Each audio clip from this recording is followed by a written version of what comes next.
Hello. I hope we're live, and I think we are. I'm just going to do it. I hope we're live. Yep. We passed the audio test. Hello and welcome, Rangers. I'm Joe. Here with me is my co-host Dan. Hello and greetings.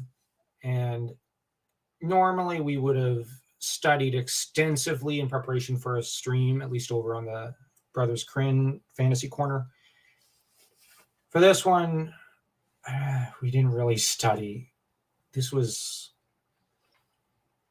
a live stream I never really thought we'd end up doing because,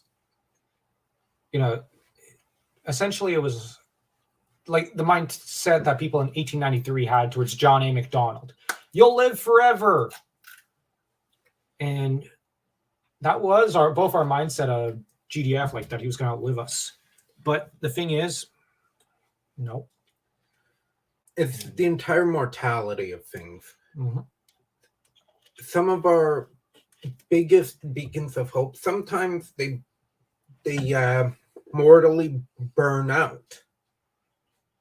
Yeah, they shine so bright, if briefly, like Sun Tzu from Chinese history in Romance of the Three Kingdoms. He's shown so bright and just gone like that in a flash. But sorry for anyone who that popped the ears of. And so like what Sun Tzu had to shine bright for a reason. So Sun Xuan could take his place. But anyways, I think with this stream, I remember thinking and even talking to you a while back that we were thinking about doing our first Power Rangers live stream after we had gotten a few more subs, with the goal of maybe interviewing GDF just before the release of Legend of the White Dragon. But that's not possible now. And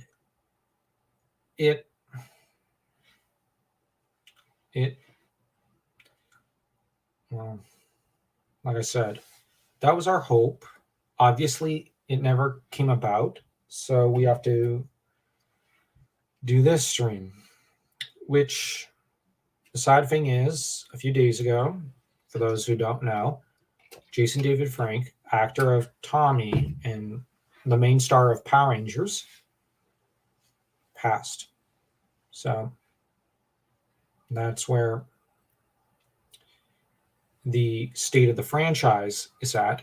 And the tragic thing about the Power Ranger mythology is that it has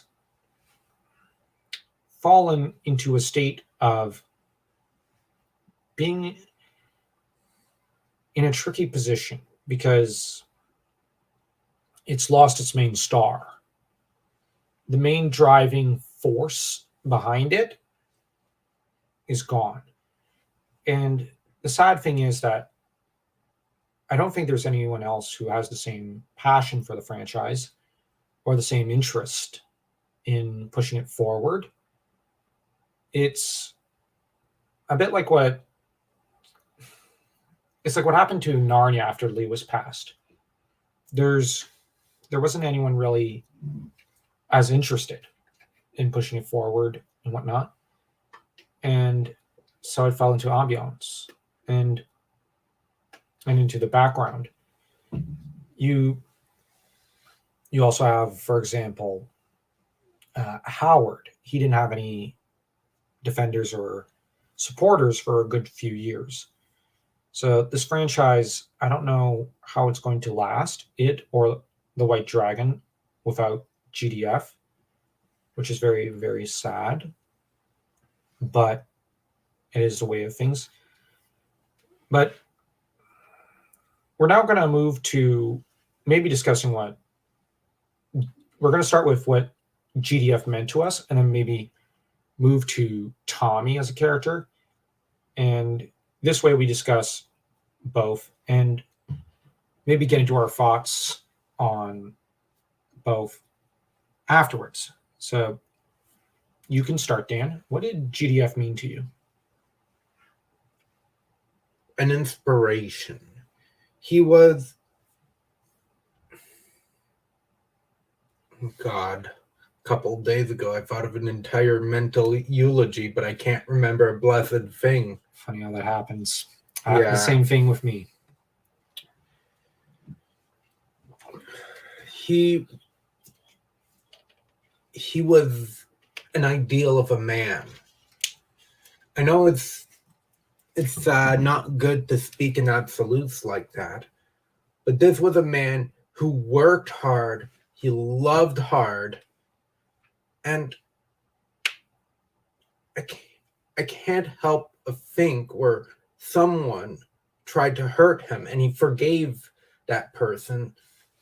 You're referring to the convention where a guy tried to shoot him and he Exactly. immediately forgave the man. Yeah, I mean, what kind of man does that? Well, the Pope from 2005, John Paul the Great. But yeah. And who can deny that? Yeah. I think for me, yeah, he was a bit of the ideal man, de l'Occident, of the West, so to speak.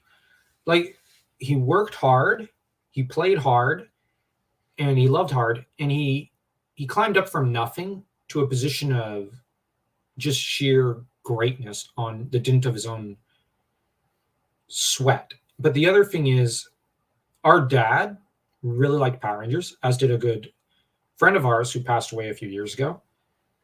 Actually, yeah, about a year and a half ago, actually. It feels like it's been longer. And they were both fans of Jason David Frank, as well as Tommy, so that it feels like a connection to them has been kind of severed, and all the more. And that's where it is very, very weird. And honestly, we didn't know GDF, but we communicated with him by Twitter and Facebook and whatnot once or twice. And really nice guy, really strong, very, very, how do I put it? Really impressive as a person. And he was Power Rangers. Let's be honest. Let's not sugarcoat it. No one could do what he did with this franchise. No one cared about this franchise as much as him. And no one cared about the fans of Power Rangers as much as him. He was like a great love child between Stan Lee and Robin Williams. Yeah. Although I certainly would never want to think about them having a love child together. Yeah, he was certainly like that. And in real life, he was an admirable person. Now, as to Tommy, what do you think of him?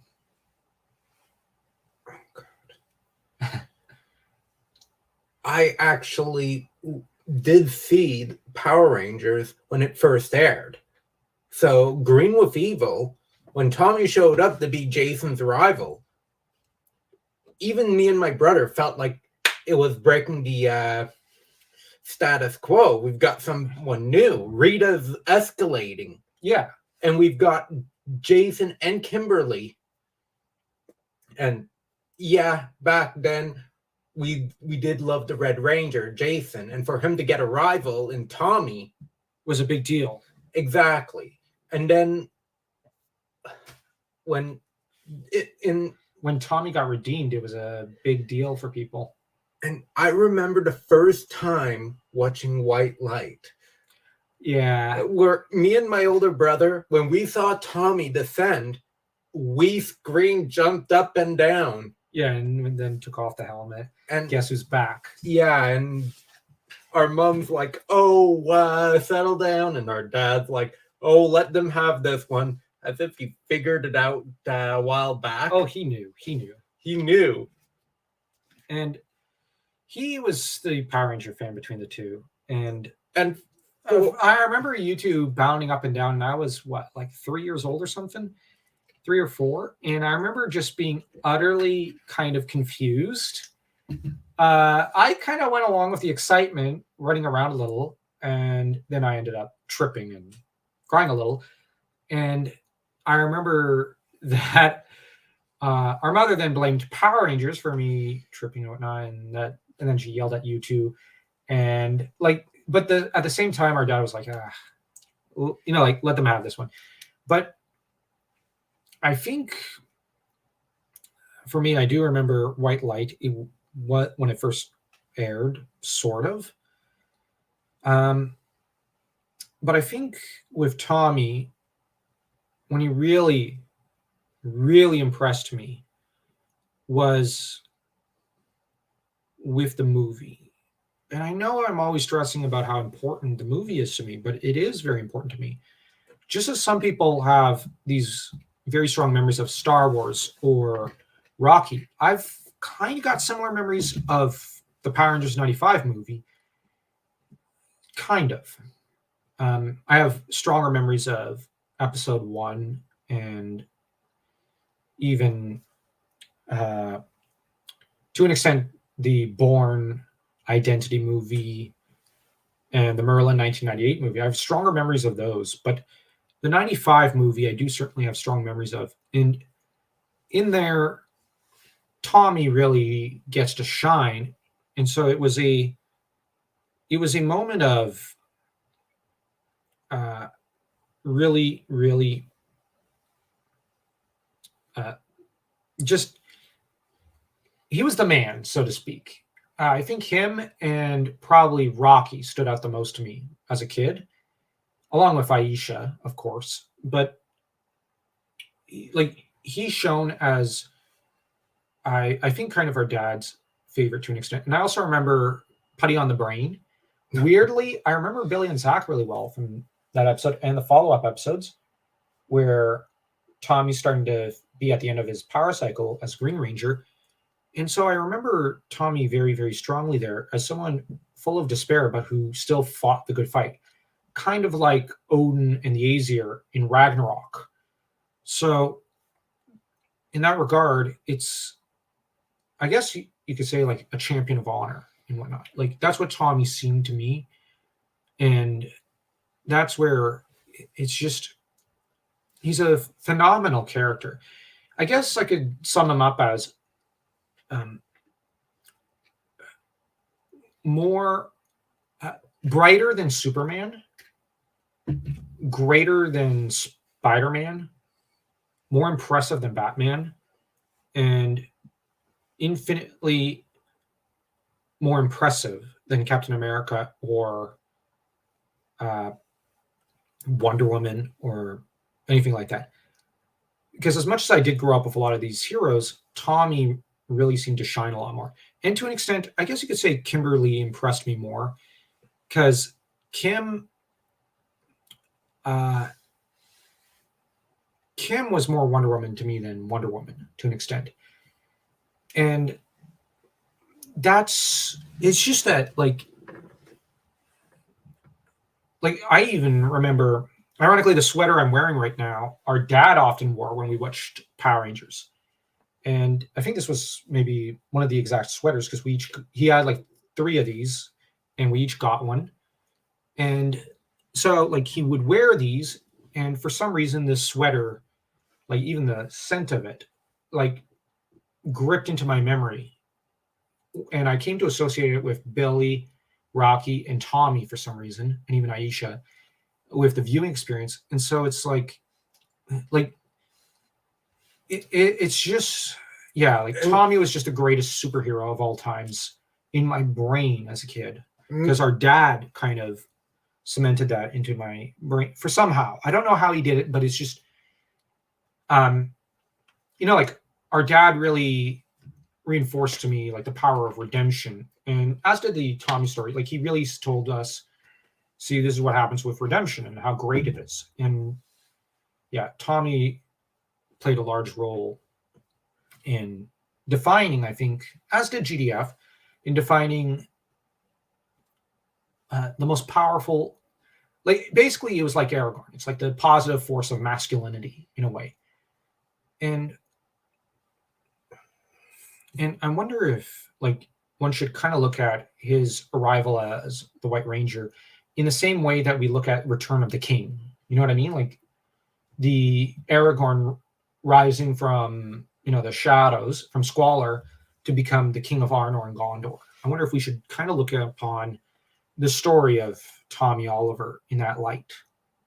Yeah, I know it's odd for me because when people were to ask other kids, who do you wish, which ranger would you wish to be? You got Tommy, Jason, Kimberly. I had an odd reaction. I wanted to be Justin because you were a weirdo. Yes, when he came on screen, I was about the same age as him. Yeah. But being Justin, it would mean that I'm fighting alongside Tommy. Tommy's the big brother that could take care of me. I get to be his sidekick. You wanted to be the sidekick. You wanted to be Robin. Yeah. Okay. That never occurred to me that someone would want that. That seems, I mean, no offense, that seems a little peculiar to me, but I kind of get it. In a way, Blake Foster lived the dream. Yeah, I guess he did. I'm just going to look something up because once again, like, we got people coming in and out and nobody's commenting in the chat. And so I'm just going to look something up because once again, like, we got people. Yeah, okay. The audio is working. It's just sometimes we have problems with StreamYard. And it's why I prefer Restream.io. But the problem is I had problems hooking that up with the Power Rangers corner. So don't be shy about commenting or even asking questions. Yeah, because, it's either that or we're being very boring for people. And we got, of course, you say that and we immediately get the weird bot in the chat. Whatever. Stop encouraging them, Dan. Bad, Dan. Bad. Yeah. You did what Justin would do. Just encourage them. I'm kidding. I think for me as a kid, I think I wanted to be like when I saw Zach, I wanted to be kind of like Zach, cheerful and outgoing. I remember you mentioning something about that years ago. Yeah. Then I think I kind of came to want to be Rocky to an extent because I can't exactly become black. So I kind of when I discovered Rocky, I kind of wanted to be him because he was cheerful and funny and reminded me of Jim Carrey a little. But on the other hand, he was Italian and Italians are kind of closer to us French than the English are to an extent. On the other hand, then it came time for Zeo to come out. And with the Spirit Quest story, I don't know, like I kind of I went for phases and I kind of saw myself a little in Tommy, but also Tommy and us a little because Tommy was Métis, he was part native, and he had both a native and an English heritage. So now we were often called half-breeds growing up and whatnot. I remember just all sorts of nonsense because we were not native, we were not English, and and so Tommy was kind of when when it was found out like he's neither native nor English, it was kind of like, oh yeah, that's a struggle. It's like, I kind of identified with that. So I kind of looked up to him. But it's weird because like even when my favorite character was either Billy, Zach, or Aisha or Rocky, or TJ at one point, I really liked TJ growing up. I still really like TJ. He's really cool. He's one of my favorites. I don't know about you, but I always ended up in the back of my brain going, yes, but we all know Tommy's the greatest Ranger, but this is my personal favorite. Like, I don't need to I don't need to have as my favorite the greatest to recognize he's the greatest. Mm-hmm. But now I'm kind of like, I wonder if deep down Tommy was the favorite for a long time, because when they brought back Tommy, like when I found out like years after Dino Thunder, weirdly enough, that they had brought back Tommy for Dino Thunder, it was like, oh, I gotta watch this. And then I watched it. I forget what I thought. Then I rewatched it in like 2016 and was like, oh gosh, this is great film work. Wow, like this is awesome. And that was almost always the case with Tommy. Like anytime he shows up, the writing just you've great. got the Spirit Quest where he's trying to figure out who he is. I love that journey. And then you bring him over to Dino Thunder after that. He's helping kids figure out who they are. Yeah, that was always the way with Tommy. He helped Billy figure out who he is. Kim. Yeah. Rocky. Adam. Aisha to an extent. Aisha. Kat. Tanya. Justin. TJ. Well, actually, weirdly, I'll actually contradict myself. I don't think he did help Aisha, but Aisha and Tommy had a weird kind of relationship of equals in a way where they were never mentored to each other. They were like they never needed to mentor each other. They were like mom and dad to the other Rangers. Yeah. It was so weird, but so cool. But it's. I'm going to be honest. It's going to be very hard to deal with the fact. It is very hard to deal with the fact that we're never going to see Tommy again on the screen in a new show or something. That's like, like it's just come. Oh gosh, like I can't imagine Power Rangers without him. It's like Stan Lee, we were prepared for him to pass for years. He was ready to go. He was ready to go. Same with Sean Connery. But like, Tommy, I know Robin Williams was 63, but like when he died, everybody was like, oh God, like no, not Robin Williams. It was a tragedy. There are people who, like, you look at the park bench from Good Will Hunting, but the worst part is that GDF was even younger. Like heavens, he was so young. Like, and in some ways, it almost felt like his best films and his best art was ahead of him, in a way. Like, yes, a lot of it was behind him, but a lot of it was also ahead of him. Like, you know what I mean? Like, he had designed, like, we all know that he was helping with the writing and everything of, and the production of, and the marketing, of course, of Legend of the White Dragon. Like, you remember, like, last year, we were so excited about it because it was just, a new superhero universe, except it's going to have Tommy as the center, GDF at the center of it. Yeah. And it was like, okay, good. Because we're going to see something consistent. Consistent. We're going to see a new Tommy as JDF wanted. Yeah. Because he could not secure the rights to Tommy for his Green Ranger or White Ranger TV series that he wanted, which he could honestly, like, Saban should have just given him the green light for that. No pun intended there, but because, like, he sells. Like, Tommy sells better than any other Power Ranger. People wanted to see that. And the thing is, the closest we got was Battle for the Grid with that great Lord Draken versus Green Ranger Tommy storyline, which, hey, I'm not the biggest Battle for the Grid guy, but like I've talked about maybe getting the game and trying out. Now I have to because, I really want to see that storyline. And I want to see Green Ranger Tommy triumph over Lord Draken. And Tommy is a character that should have gotten a green ring. Yeah, essentially. But you look at, like, so you gotta come at this White Dragon film, and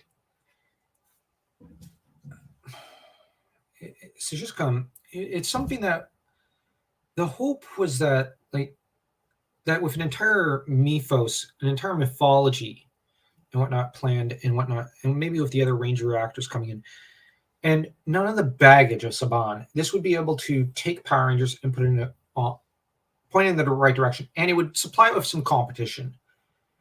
And because to an extent, Power Rangers, because of GDF, basically had a monopoly. But the thing is that Saban had grown lazy and even neglectful of the great heritage they were given after Dino Thunder. Yeah, I know Disney owned it for a while, but after Disney lost its hold over Power Rangers and the Neo Saban era began, the thing is, Saban never did anything all that impressive or interesting. At least to my mind. Like, none of the seasons really grabbed my attention. And that's where it's just like, okay, well, the problem is we always had this battle between the studio, or at least Saban, the company, and the Power Ranger actors. Like, you look at David Yost, oh gosh, that's not a battle, that's a war. And with David Yost having wanting to make a return, but like, just saying they weren't going to offer to essentially pay me. He's like, why would I show up? Like, and then you've got people like Amy Jo Johnson who wouldn't show up because Saban. GDF kept wanting to show up, but because for us fans, because he dearly loved us, and heaven bless him.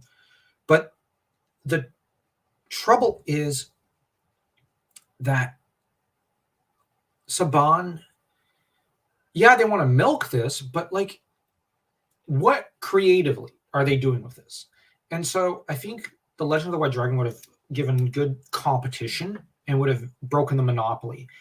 But it also would have planted, like I said, a rival, but it would have also signified that those of us who were I'm just going to speak for myself here as a classic Power Ranger fan, like of the original era. It's like, it is so frustrating what was eventually done with Power Rangers and how it just kind of whimpered to an extent. Like, there were always some bad moments, but there were also some great moments.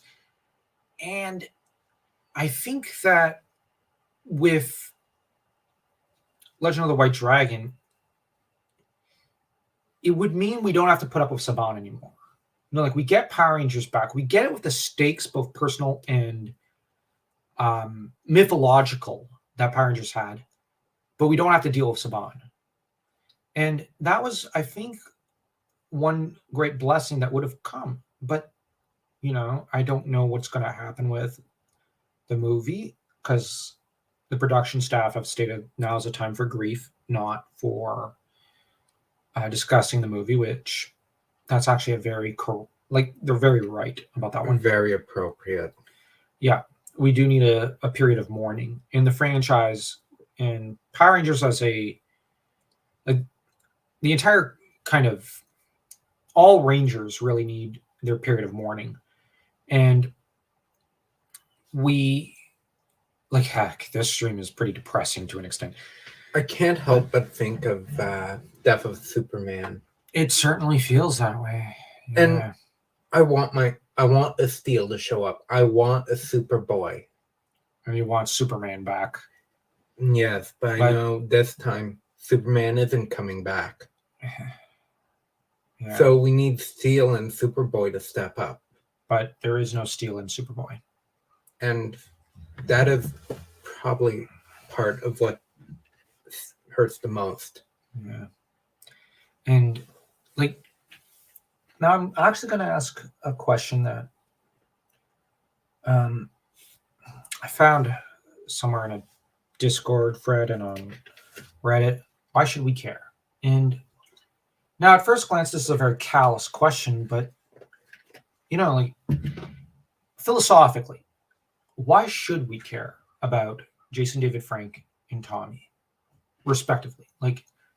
Why should we care about Jason David Frank? We didn't know him, but he was like there was a gravitational pull towards him. He was a charismatic man. This might sound weird, but I kind of feel like there are, now if you're an MCU fan, I'm not trying to bash the MCU, but there are MCU stars who don't have the charisma he had. He was charismatic in a way that was reminiscent of Stallone from the early Rocky movies, or Christopher Reeves or something. You know what I mean? But why? Like, but you look at Tommy. Why should we care about this character so much? And I'm not trying to bash, but I just think That is a very good question. Something very important for us to ponder over. and what values did like okay, I'll start. Like, why should I care about Tommy? Well, there's the connection to childhood, but there's also the example he set in universe. Now, Jason David Frank set a good example. Treasure your fans. Now we're writers. Treasure your fans. You know, respect, politeness, kindness. But as to Tommy, I think there's honor, courage. There's just embracing all aspects of yourself, because Green Ranger Tommy was human, I guess you could say. Like, he represented a fallible version of Tommy. White Ranger Tommy was the divine. Red was the passion. Black Ranger was the man, like the male himself, like him as a man. And then, like him when he got the Master Morphers, essentially him having brought all of it together. And I think there's something to aspire there. He's an aspirational hero. Like, he has the divine, he has the ambition, he has everything positive, like honor, goodness, just ambition, which there is a good positive side to ambition. And just, I don't know, I'm like, but yeah, I think that's my answer to why should I care about Tommy? Well, how about he's essentially, he's the king archetype in a way, but he's also like him as a warrior. He's the warrior who's honorable, who's good, chivalrous, whatnot. That's something to be admired and loved. But what is your perspective on why should you care about Tommy? That is a very hard question because, like Superman, like Spider-Man, he wanted us to be the best we could. But these weren't comic book characters. These weren't cartoon characters on the screen. It was like he was living flesh. He was living flesh. He There's something to be said about the live action element that made it more real in a way. and the fact that with how he was off screen, it's like JDF is, when he shows up as Tommy, it seemed like who he genuinely was. That Yeah. There was something, he didn't need to transform or do any method acting. He was just simply able to slip into that role. And hello, Master 8 Heaven Vlogger. I hope I said that correctly. If I didn't, sorry. it's like there was some clarity to him. Yeah. It's But like now, some genuineness. now I'm going to turn the question over to Master 8 Heaven. I'll use that shortened. It seems easier. What did GDF and Tommy mean to you? And I'll ask that to anyone else who joins the chat. Like, why should you care about him? Like, and I don't mean that in a harsh way. I mean, like, we ended up answering. He represented honor and just good. Yes. For you, yeah, like something similar, if a little different. But let's see how the chat answers, because I do think that's it's a important question to ask oneself, and like to question why you care about your heroes. Bo, It's like, as much as I could like Leo or Carter or even Joel, they're in the shadow of Tommy. Tommy. Yeah. There's nothing like him. Yeah. He wasn't just a pop culture phenomenon. Yeah. Yeah. You could argue that Stan Lee may have been one, Yeah. But But- Tommy? but Tommy, Jason David Frank, he wasn't just pop culture. Yeah. We're just going to take a moment to drink and wait for what Master Heaven says.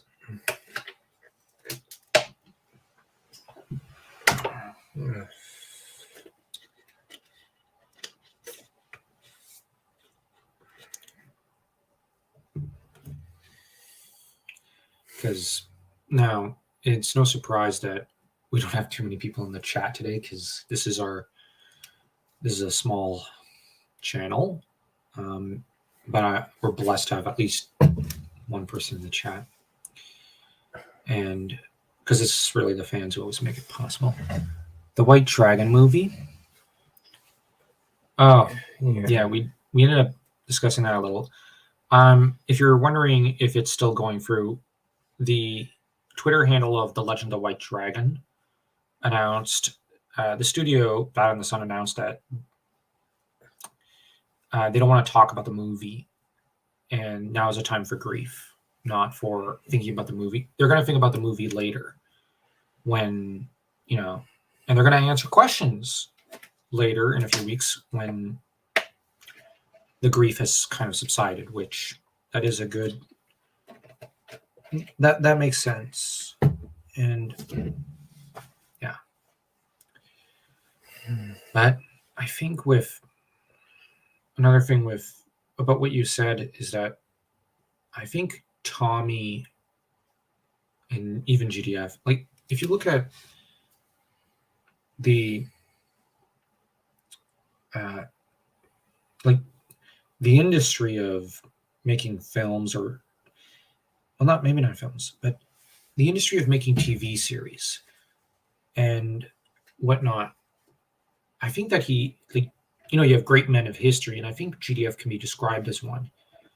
Because, and if you look at like characters like Spider-Man, Captain America, Superman, they're all great, but like, do they, like, I guess, like looking at the outpouring of grief that happened on Twitter, on Facebook, and on Discord, everywhere, like even on Reddit, it's just, and even on YouTube, especially on YouTube, it, like in terms of GDF, I guess in nerd, or even just culture in general, he was far more significant than what people realized. And as to Tommy, I think for him as a character, maybe, at least this might be my biased opinion, but it seems to me almost like archetypally or character-wise, Superman, Captain America, Spider-Man, we're building up to Tommy. Like, like we got Superman, or like in the 30s, along with Captain America. We got Spider-Man in the 60s. We got Superman revamped in the 80s. And and the thing is, we got Captain America also revamped in the 60s. I forgot about that. But it seems like they were building up to Tommy in a way as a character, because like Tommy often won his battles by dint of resourcefulness and cunning in his Green Ranger days, like Spider-Man did, and even Superman at times. As White Ranger, he got by on skill and technique and just brilliance, like Superman, or revamped Superman, and even Captain America. And he always believed in the good in everyone around him in universe, just like it seems like GDF believed in the greatness of it, everyone around him. And I think that, like, in terms of superhero fiction, Tommy Oliver is the pinnacle of the Big Blue Boy Scout, I guess you could say. And it's not that the character is without flaws. He certainly had them, but he's just so much more inspirational, so much more aspirational than the others. And it does have to do with GDF's sheer charm and just sheer presence, because he seems like he's 10 times bigger than everyone else, like just in terms of like personality, like and whatnot. But it's yeah, like, and archetypally, it might sound weird, but like I said, it's just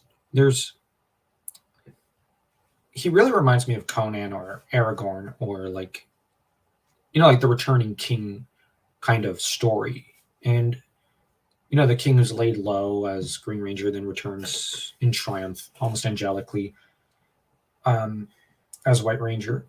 And even like they basically repeat the same storyline with Zeo, where Tommy ends up laid low after, of course, Kim leaves, and then he's got to rediscover his inner strength. And then in the Turbo movie, he's triumphant again when he dons his helmet as Turbo Red and leads the charge against Divatox and what's his name? I forget the villain, but that's Dark where Spectre, I think it is. I think so.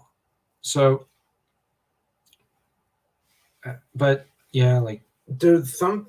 It's funny how you mention heroes like Captain America, Superman, and Spider-Man, because they came from humble beginnings. Jason David Frank did as well. Yeah. And the fact that there was a part of him that never let go of that. Yeah. Yeah. He may have been part of the entertainment industry, but he was a man of the people at his core. Yeah. Yeah. That's certainly, if he had his way, he'd shake every individual hand of the people at the conventions. Yeah, and I still remember him getting low blood sugar, according to one video where he didn't eat enough for one day and was just fixated on the fans. But yeah, and now, like, if anyone in the chat wants to ever interrupt our conversation or think we're headed in the wrong direction or something, let us know. We'll respond to you and whatnot. But yeah, like it's just, to an extent, this is,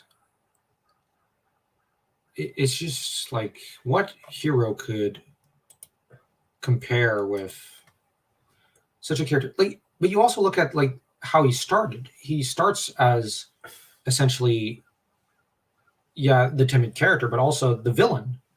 And then he works his way into becoming the main hero of the tale, so to speak. Well, okay, he goes from villain to basically love interest and prize for Kimberly, and then becomes the main hero to an extent. And, utterly transforms the face of Power Rangers. And to an extent, Jason David Frank transformed the very face of it. And, okay, like, this might sound weird, but, like, for me at least, ever since the 1997 Marvel Universe reboot, I found that Marvel just kind of went downhill. Yeah. DC, with New 52, just lost all steam and whatnot. But what would happen? Like, this is part of GDF's legacy, and this is something that I think he did have a very, very, very, very positive effect on the genre. What would it be like for the superhero genre had Tommy never been a kid? Like, maybe he had been written out or never showed up, and Power Rangers did not explode.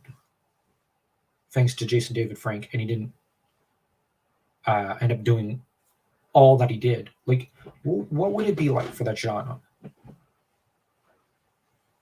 Would there be anything to look forward to with it or care about?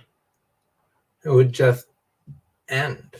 Yeah. Probably just end. You'd probably have other minor series that just followed the same formula. At the end of the day, it would have been natural for it to end up in your Disney tween sitcoms. Yeah. And superheroes as a genre is essentially the modern day Brothers Grimm. It's basically folk tales and fairy stories. But I just can't help but think I don't think I'd care. I think I probably would have probably gotten rid of all my comic books, even the Kyle Rayner stuff I really like, and the Hal Jordan stuff I really like. I probably would have gotten rid of it because, well, I'm done with this genre. And yet, weirdly, Power Rangers has stayed with me, and like Jason David Frank kept it alive. He kept it alive almost more than anyone else did. And maybe his keeping Power Rangers alive has kept this genre alive. Because I'd argue, it might sound weird, but like after 1997, Marvel was basically Marvel's been a joke, a shadow of its former self. DC is just non-existent after 2010 or 2011, and it's now just the butt of a lot of jokes I find. And I'm not trying to hate on those two universes, but it's just I'm referring to the comic books. Like, none of my statements are about the movies or TV shows or anything. And hello to Cellar Door. Yeah, R.I.P. Jason David Frank. Yeah, we were just discussing how Jason David Frank essentially was the only thing that kept the superhero genre, along with Power Rangers, alive. There is no superhero genre without him. Cellar Door, you could write down what Jason David Frank or Tommy Oliver or both meant to, who they meant to you. Yeah, what they meant to you. We were discussing that at one point, and I so sorry if we're in somber mood, everyone. It's just, this is a very, very bleak topic, and it's just honestly, like, I'm gonna repeat what we said in the intro. I was hopeful that our first live stream we'd have a few more hundred people, and we'd end up interviewing the Jason David Frank, and just, yeah. I started watching since the very first season. Yeah. Same with Dan. Yeah. I started with the second season, Putty on the Brain, and then moved on to the movie. And so for me it was season 2, but Tommy, the Tommy I knew was White Ranger. So like, he meant something different to me than he did to Dan or to you, Cellar Door. So, and like this, I think that to an extent, this might sound weird, but I think Cellar Door's attachment here because of the first season is something very commendable. And I think that just can only deepen the passion and love one feels for GDF and Power Rangers. I cannot remove the image of him coming down like Messiah. Yeah, ironically, that's my image of him. Like, him either coming down in the Falcon Sword, like to save everyone, or just coming down, like with his arms spread and landing before the Rangers. Because archetypally, he is the Messiah in like that second season, and just part of me was also praying that it was a hoax. Not just that 3 days later he'd come back. Yeah, that'd be nice. I get chills when I think of the scene where Tommy returns and the music starts, "Go Green Ranger, go." Yeah. They had good music. Yeah. The Green Ranger and White Ranger themes were great. That, but yeah, like the thing is, Power Rangers.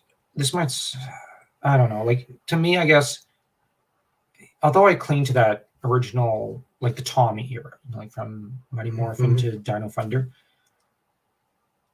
like, and all the anniversary episodes which had GDF / Tommy in them, it kept the genre alive.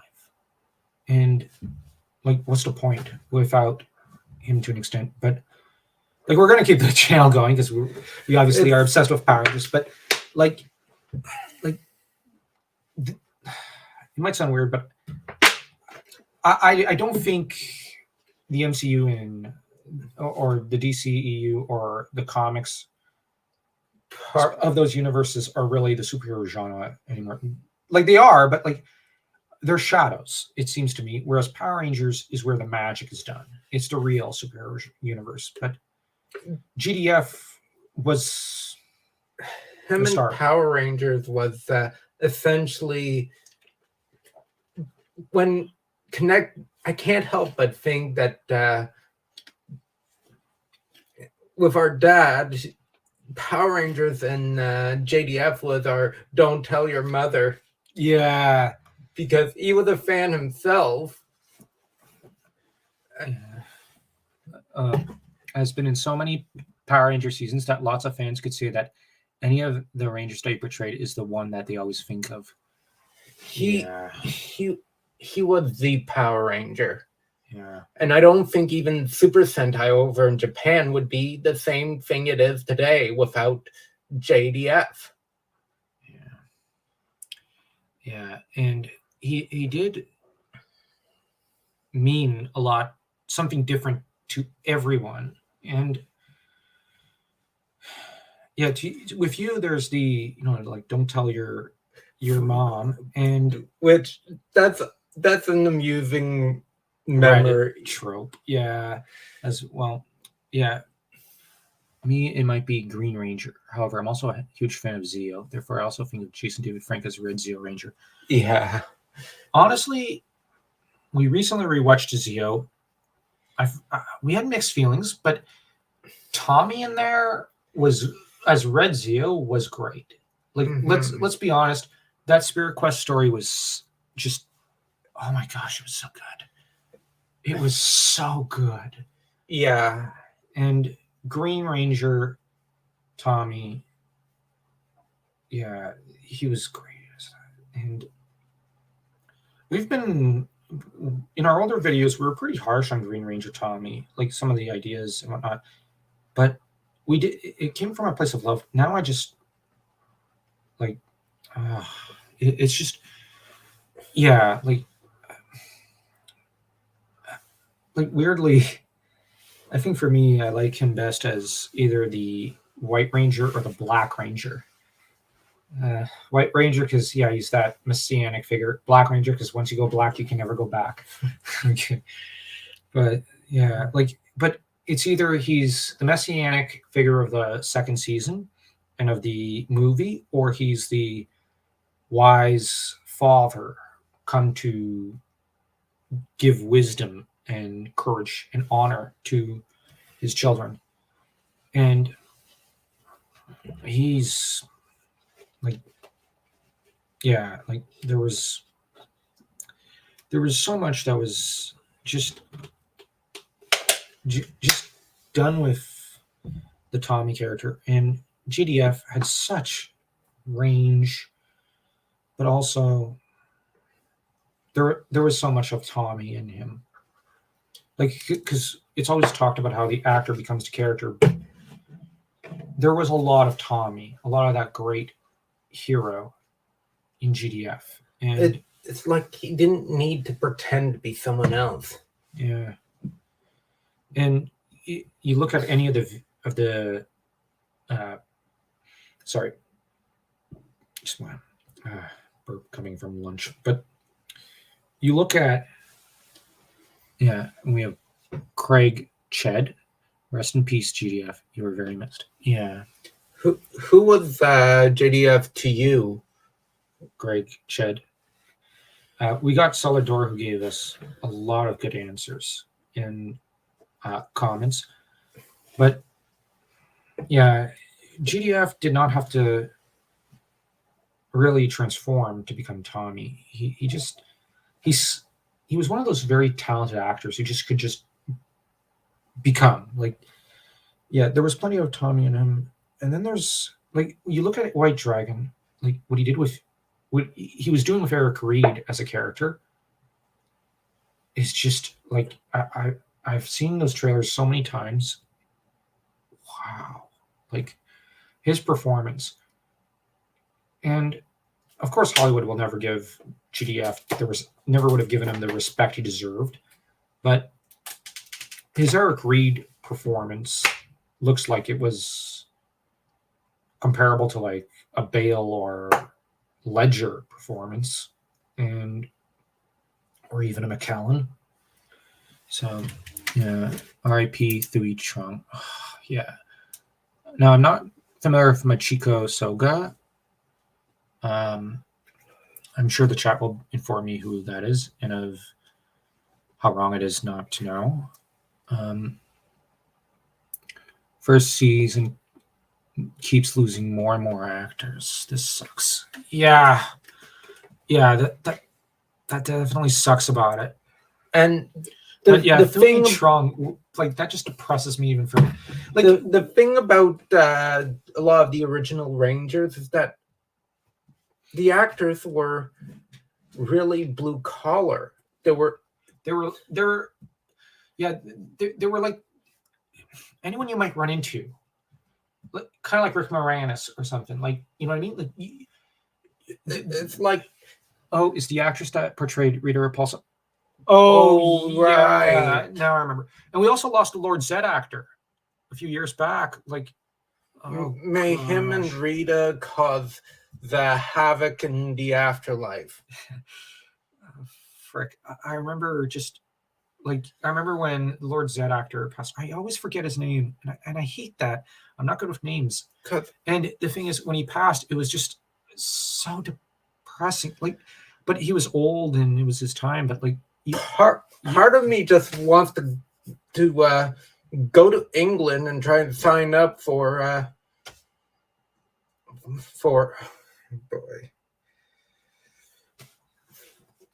that dojo. Rocky, Steve Cardenas' his dojo. Part of me just wants to go over there, and there's also this. It also has a branch, I think, in Texas. It's like, I think it's the Rising Sun. Showed us that anyone can help and lead others. You just need an open heart and a little courage. That's awesome. Yeah, we know Thuy Trong was the actress that portrayed Trini Kwan. Yeah. She was such a dear. I've seen the behind the scenes stuff. She was so okay. I can't F-bomb this YouTube, but she looked so nice. And yeah, like GDF did show us that a little open heart, and just a little courage, and you can. GDF was a hero at his core. Like, he was a great guy. He fought a lot. Yeah. He fought the battles that every human being fights, and triumphed with dignity, courage, honor, and goodness. And like, you read a lot of mythology, a lot of classic lit, and a lot of fantasy like we do for our other channel, and you find that it seems like it's always fictional characters who have these great struggles or these moments of they just end up exemplifying every positive virtue. But GDF was real, and he did, and that's just so impressive. Yeah, Thuy Trong was 27 years old when she died. Jason David Frank was 49. Yeah, gosh. Trong was like we've commented, like, the series didn't do Thuy Trong justice.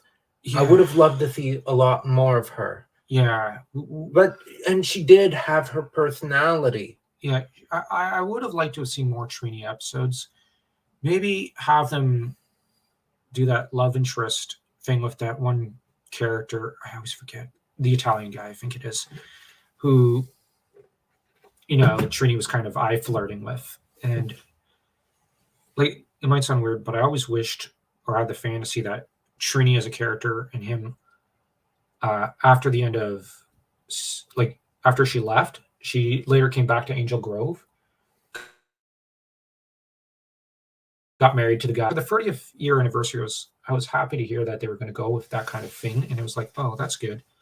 But because like Trini deserved the happily ever after, and that's kind of the ending that we all wanted Dewey Trong to have, like for her to have gotten to have her own happily ever after. And the sad thing is we are losing all those actors like Zed, Rita, like Machiko Soga, Dewey Trong. We've lost GDF. Many younger actors tend to distance themselves from their characters when they grow older. GDF never did that. He fully embraced Tommy and this impact on the fans. Yeah, I think that's what was the most beautiful thing about him. Like Maybe you look at like that's something that a lot of the Power Ranger actors definitely they didn't distance themselves too much. Although some did. Amy Jo Johnson for a long time did. I'm not faulting her decision. Like we're not casting blame here. I don't think anyone should cast blame on her right now. But I think that she did kind of distance herself for a time and then came back. She had her own reasons for that. But the thing is, GDF never distanced himself from the role. Maybe the reason why he didn't is because possibly the person that was most inspired by Tommy might have been JDF himself. Yeah. Inspired to be this great hero. And I do think that you look at, heck, like as much as I like him, Macaulay Culkin distanced himself from Home Alone for a long time until he started making some spoofs and some spoof commercials of Kevin McAllister. Whereas GDF embraced Tommy. He embraced the effect and impact it had on the fans. And this only widened the tidal wave of impact, of influence that he had on us. And the thing is, like, yeah, like Greg Ched makes a good point there. Tommy, actually, let me see here. I'm going to show this. There. Sorry, we've been reading from the chat, and I forgot that, And I'm just gonna quickly. It's because I struggle to balance discussion and chat sometimes. Dan's usually better at it than I am. And of course, Cellar Door. Yeah. I'm gonna go back to Greg Ched. And the thing is, yeah, like these, yeah, like you look at, heck, as much as we like Lost Galaxies and some of the other seasons, there are actors who've distanced themselves even in those from their characters, but Tommy never did. And what's funny is that I read somewhere that, like, heck, even Ivan Ooze's actor, Paul Friedman, I read somewhere that he has not distanced himself from Ivan Ooze, which is pretty beautiful. And you look at, like, just, I think we Power Ranger fans were blessed to, oh gosh, so many greats dying this year. Yeah, 2022 sucks. Oh, yeah. This is a pretty crummy year. Yeah. Gosh. Yeah. You know what? Can you get me a drink? Okay. Please? I could use a drink. Because I'm about to run out here. Yeah. But if... Yeah, sorry, I'm at a loss for words because... oh my like I said in the intro, we generally do a lot of research for our live streams on our fantasy corner. We pour a lot of energy into our research, into just preparing for a live stream. And here we kind of came in winging it. And I don't. Sorry about that. It's fine, but Just it's tough. It sucks. Kevin Conroy died a few days ago. Yeah, he was the knight. yeah, we did a video about that. Yeah, over on the Sci-Fi Corner, one of our side corners, which only has 5 subs, and yeah, Conroy was someone who was dearly loved, and for you and I, we have another video I have not uploaded yet. I just haven't found the will, I guess you could say, to do it, and Takahashi Kazuki died this year. He was the creator of Yu-Gi-Oh! He died a hero, because I'm just going to take a moment to describe him. Takahashi died. Yeah. Okay. Except Adam West. Sorry. Oh gosh, I didn't even. That never occurred to me. Nice one. Anyways, but Adam West was so great. The Simpsons made him mayor of Springfield. They did? Yeah. Oh, I didn't know that. Takahashi died saving, I think, an American girl, or at least a foreign girl, to Japan. She was drowning along with her family, and Takahashi, who was snorkeling nearby, went over and saved them. He was about 60, and he sacrificed his life to save this family and this little girl. And yeah, same. And Takahashi's family then said that their main concern was the sorrows of this family, and that it's just he died a hero. But back to GDF. His death is heartbreaking. Everyone is fighting an internal battle that they hide from others. Yeah. Check in on your friends, even those who seem to be just fine. Yeah. There's something from there's a line from Hercules' Legendary Journeys where Balder talks about Asa Thor to Herc and says, "We all rage against the night within us all in our own way. We rage against the night." And I do think there's truth to that. But I think that the lesson that GDF tried to pass on to an extent to a lot of fans, and I only wish that maybe someone had said it to him, or maybe they did, but like, if only he hadn't done what he did. And because as far as I know, like, it seems to have been. Well, yeah, like, if only he hadn't died. The night is darkest before the dawn, as Harvey Dent once said in Dark Knight. I was about to say Batman Begins.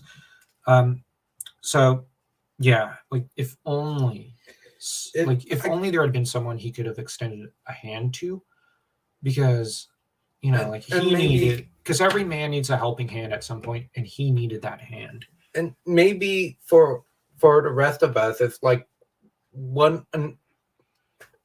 a fantasy novel or like Star Wars. Here it is. The hero goes on a journey, studies under the mentor. The mentor passes with lessons, and the student, like Luke Skywalker, has to keep on going, embodying those lessons and helping to improve himself, to slay the dragon, so to speak. Yeah, the dragon within his heart. Yeah. And I don't mean that by any puns. Oh, yeah, it didn't even occur to me there. Yeah. And I think I think one of the things that really angered me that I saw in the Discord earlier, because I'm in the Discord of Power Rangers, it was that someone said, I forget who, but the comment was Legend of the White Dragon was maybe GDF's way of trying to prove he didn't have to be relegated to Power Rangers, and that he was a worthy talent, worthy of Hollywood. Excuse me? Like, sorry, that angered me. I shouldn't bring it up, but like, I have heard that kind of talk a few times, and it was like, excuse me? No, it's kind of, it might be weird, but I kind of find like, no, it's more like Hollywood wasn't worthy of him. And I, I think he had the talent. He just loved Power Rangers, and that it was a matter that he had more than enough charisma, charm, and talent. It's just he looked at the snake's pit and said, "You know what? No." And like, we got to bear in mind, Legend of the White Dragon is an indie film, and so I do think it was him tiring of the studios of trying to, having to play games with the studios, and just him going, you know what, I'm going to chart my own course. And maybe the only reason why it's a different name is because, yeah, he wanted to play Tommy Oliver, but he Didn't have couldn't. the copyright. So he could have written a story about Tommy, just changed names. That's essentially what I think White Dragon is. Exactly.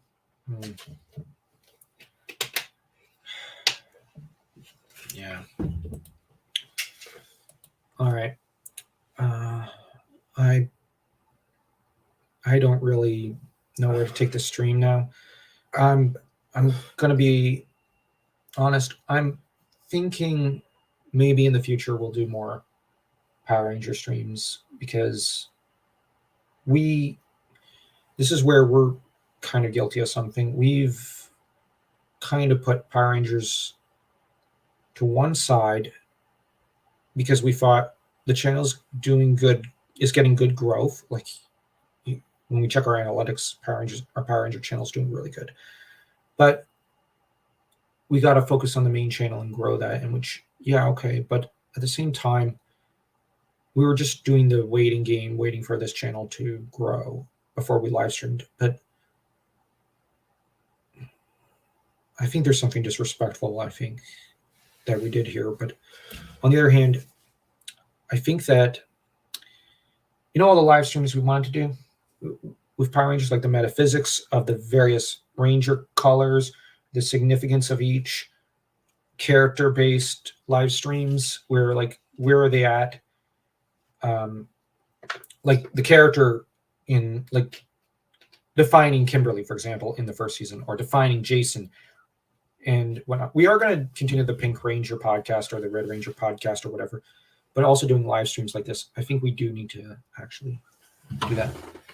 As if 2022 wasn't enough of a bummer. Chris Hemsworth said that he's taking an indefinite break from acting in order to spend more time with his family.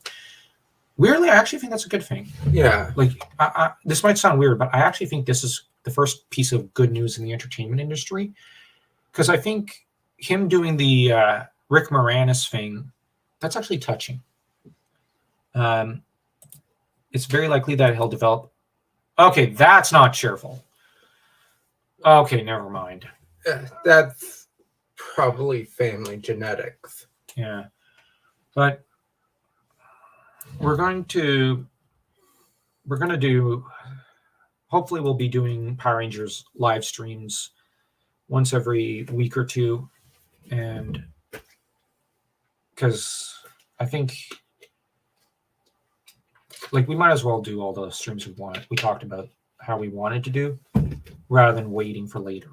And the reason I'm not trying to plug the channel or anything, I'm just saying, like, we talked about, let's interview GDF, but we never did.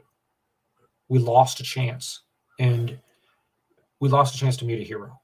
And that's something, I guess it weighs on my soul a little. And what I hate is that I've lost a connection with Dad. We have so many memories of our father with Power Rangers. Yeah. You don't get it. He needs to spend more time with his family before Alzheimer's disease. Yeah.